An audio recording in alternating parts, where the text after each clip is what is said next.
They'd be like, okay, no.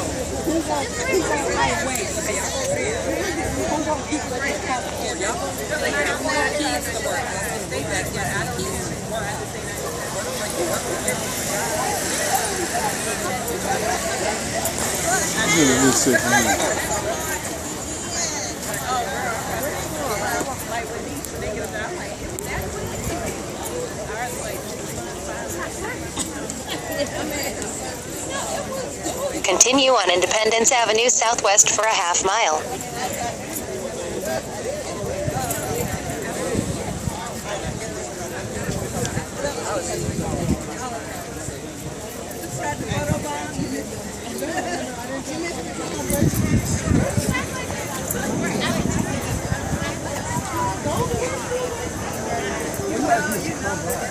She's always there. Lillian's always there. What's the name, guys? Danny.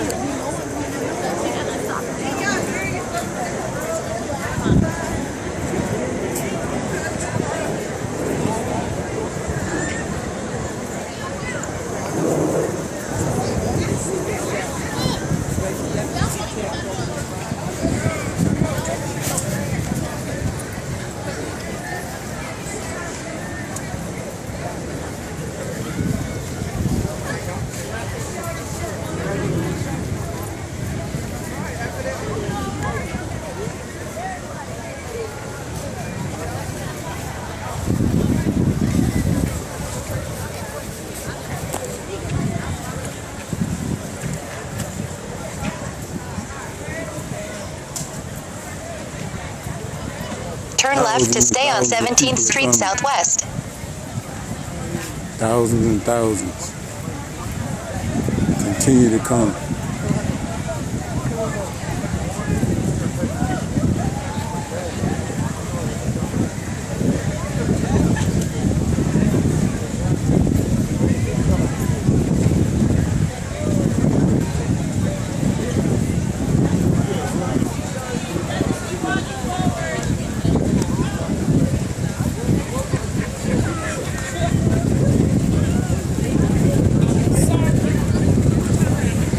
Excuse me?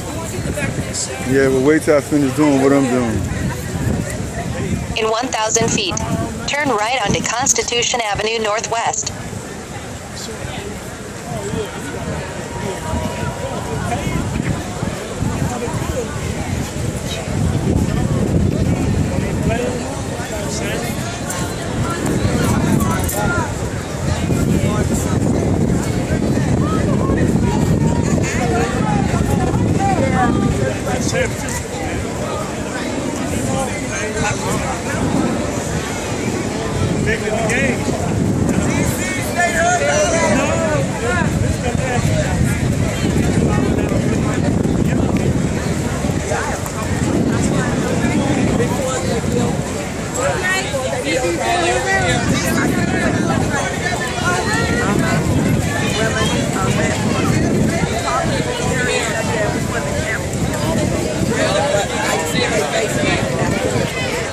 But not baseball, softball.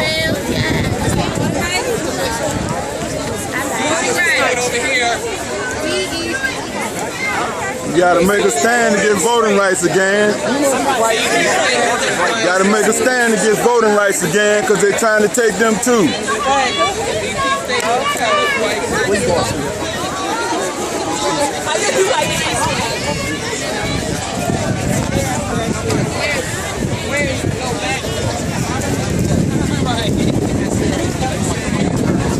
Too much power with the vote.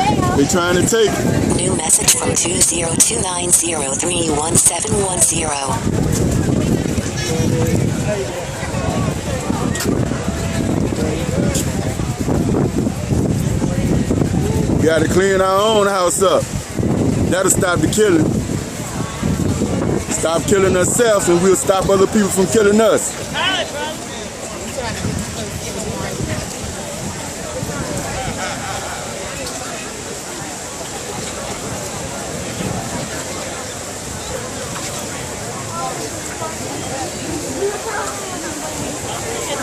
Don't just make this a show, make this a go.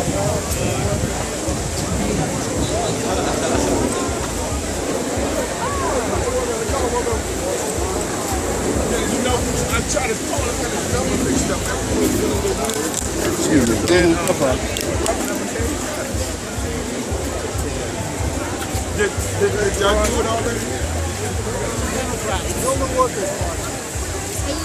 working for freedom first. We ain't got that yet.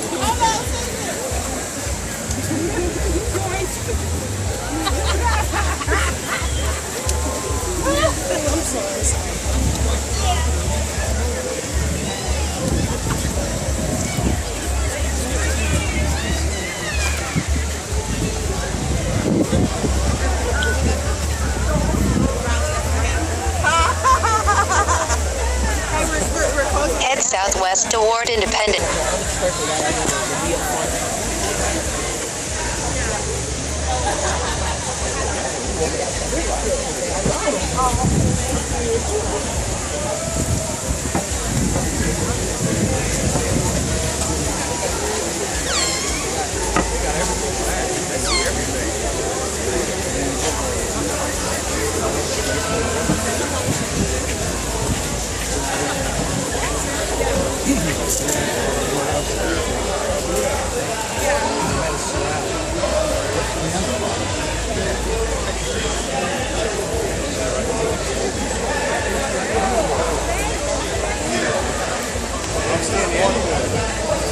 Everything work for somebody else, let something work for us.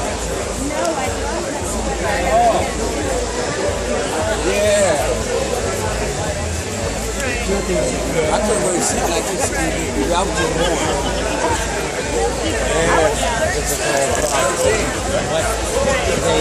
In New York City, control the whole thing. So the masses of people, my wife will want it.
Can't shine back that way because if you do, the sun will blind it.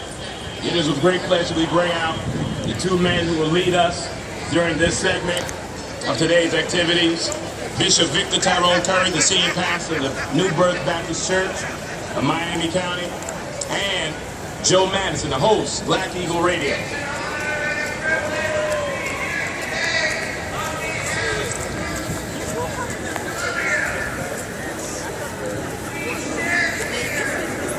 For those of us who are from the South, all us from the South. we received that anointing on us when the prophet, Reverend Dr. Martin Luther King Jr., quoted the prophet Isaiah. I have a dream that one day every valley shall be exalted, every hill and mountain shall be made low, the rough places will be made plain, and the crooked places will be made straight, and the glory of the Lord shall be revealed in all flesh. Shall see it together. This is our hope. This is the faith that we go back to the South with. Those are our marching orders. This is the faith that we go back to the South with. Yes, the South, where some are still trying to fight the Civil War. Yes, right. The South, where we're witnessing this vicious attack on voting rights and the blatant voter suppression by one particular political party. Yes, the South, where a young teenage African-American boy can't walk the streets of his father's neighborhood without being profiled, confronted, stalked, and finally murdered.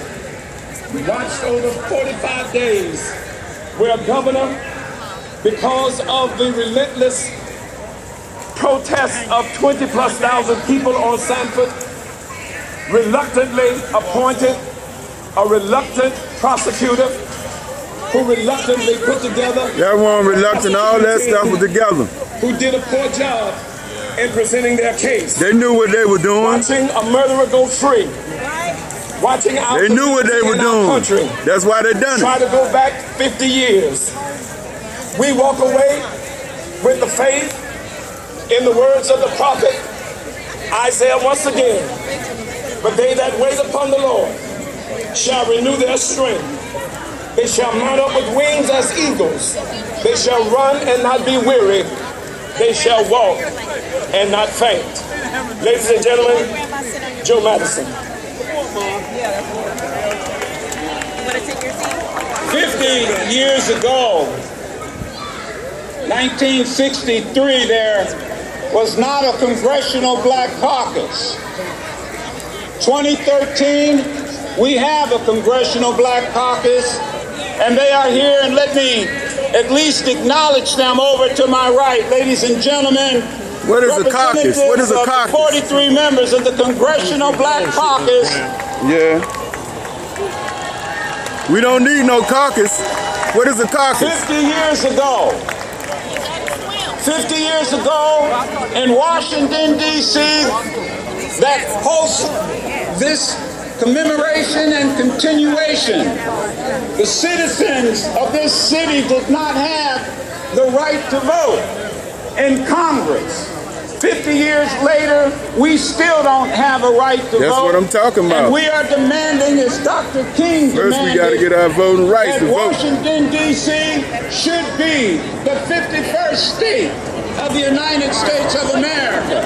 Statehood for 600,000 residents.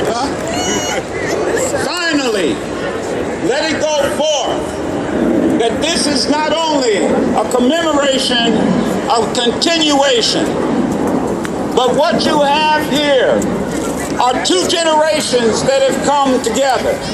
No, more than There's that. a lot said about the Joshua generation, the younger people, but I remind them it was the Moses generation that That's pointed me. the way. We need both generations working side by side together. And so let this be a day in which Moses points the way for Joshua, and the walls of segregation, of racism, materialism come tumbling down. With that, let me introduce our first speaker for this segment, the Director of Foreign Policy Friends Committee of the National Legislation, Dr. Michael Shane. The day after King died, Robert Kennedy spoke on the mindless menace of violence. Here's what he said. What has violence accomplished? What has it created? We tolerate a rising level of violence that ignores our common humanity. We glorify killing on movie screens and call it entertainment. We make it easy for men to acquire weapons. We honor swagger and wielders of force. We excuse those who are willing to build their lives on the shattered dreams of others. But there is another kind of violence just as deadly. This is the violence of institutions, indifference, and inaction, said Bobby. President Kennedy was equally unequivocal. The pursuit of peace, Jack said, is not as dramatic as the pursuit of war, but we have no more urgent task. Not a Pax Americana enforced on the world by American weapons of war, but the kind of peace that makes life worth living. Too many of us think it's impossible, but that is a dangerous, defeatist belief, said the president. Dr. King called America the greatest purveyor of violence in the world today. He was right. And still is today. No. When profit motives and property rights are considered more important than people, said Martin, the giant triplets of racism, materialism, and militarism are incapable of being conquered.